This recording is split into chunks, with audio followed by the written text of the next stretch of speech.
Assalamualaikum warahmatullahi wabarakatuh. Hari ini kita akan membahas mengenai sistem kewarisan sebelum dan sesudah Islam.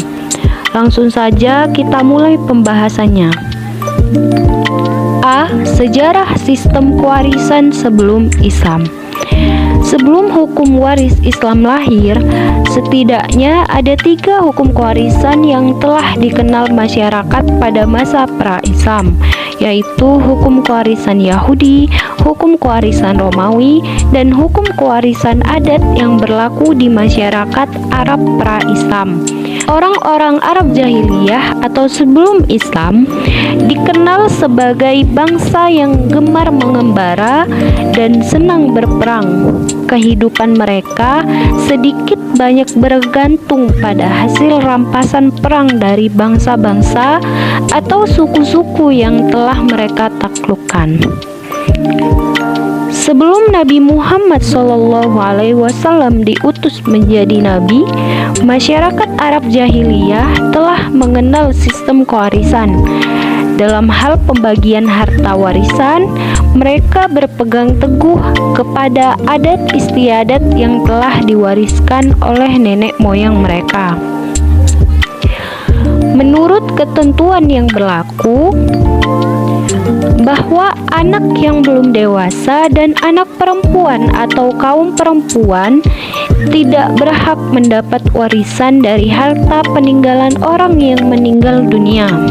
Bahkan mereka beranggapan bahwa janda dari orang yang meninggal itu pun dianggap sebagai warisan dan boleh berpindah tangan dari si ayah kepada anaknya. Pada masa ini, waris mewarisi terjadi karena 3 sebab, yaitu karena adanya yang pertama, perempuan dan anak-anak. Pada masa jahiliyah, anak laki-laki yang belum dewasa serta perempuan tidak berhak mendapat warisan dari harta peninggalan orang yang meninggal dunia.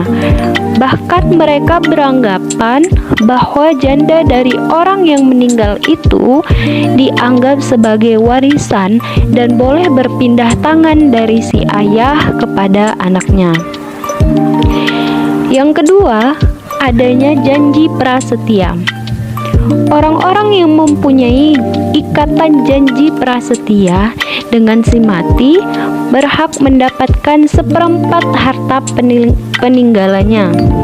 Janji prasetia tersebut baru terjadi dan mempunyai kekuatan hukum apabila kedua belah pihak telah mengadakan ijab qabul dan janji prasetianya. Yang ketiga, adanya pengangkatan anak. Pengangkatan anak merupakan adat kebiasaan yang berlaku dalam masyarakat Arab jahiliyah. Walaupun anak tersebut jelas mempunyai orang tua yang masih hidup, anak yang diangkat mempunyai hak-hak yang sama dengan hak-hak anak kandung, misalnya nasab dan warisan. Tidak jauh berbeda dengan hukum kewarisan Yahudi.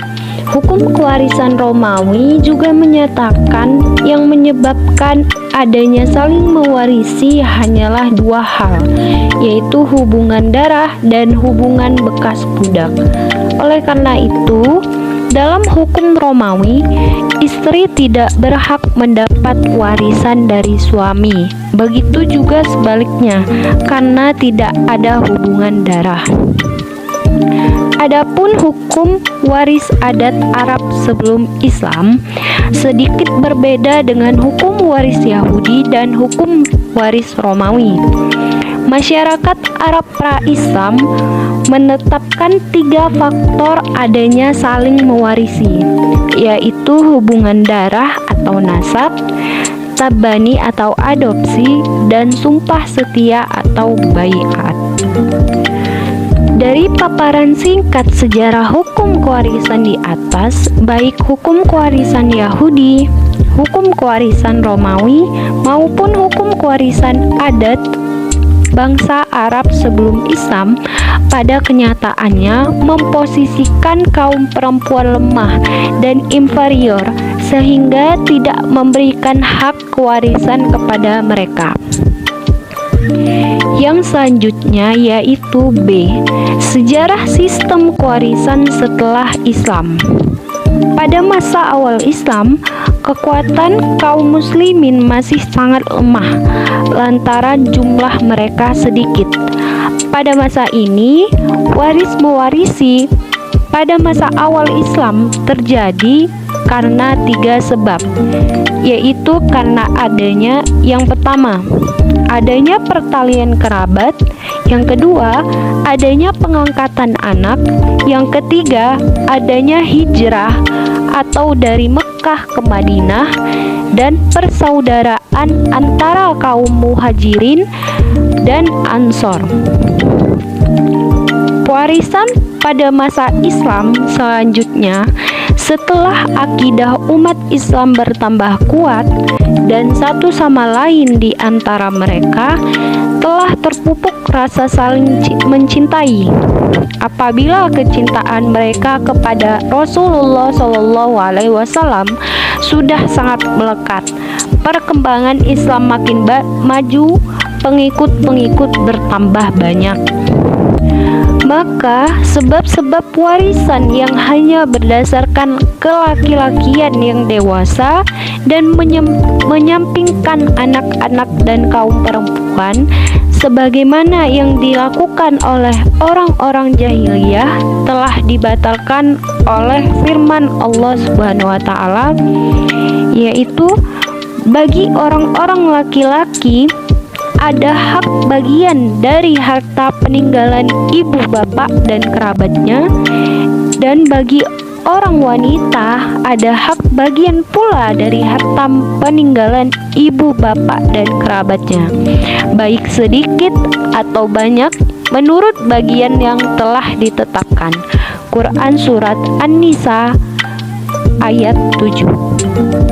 Sebab-sebab waris yang berdasarkan janji prasetia juga dibatalkan oleh firman Allah Subhanahu wa taala dalam Quran Surat Al-Anfal ayat 75.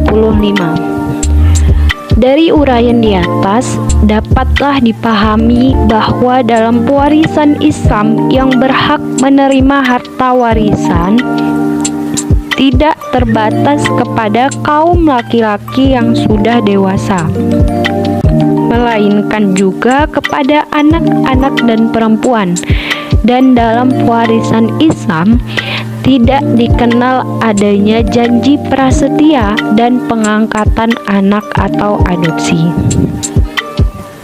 Mungkin cukup sekian materi yang dapat saya sampaikan, dan terima kasih atas waktunya.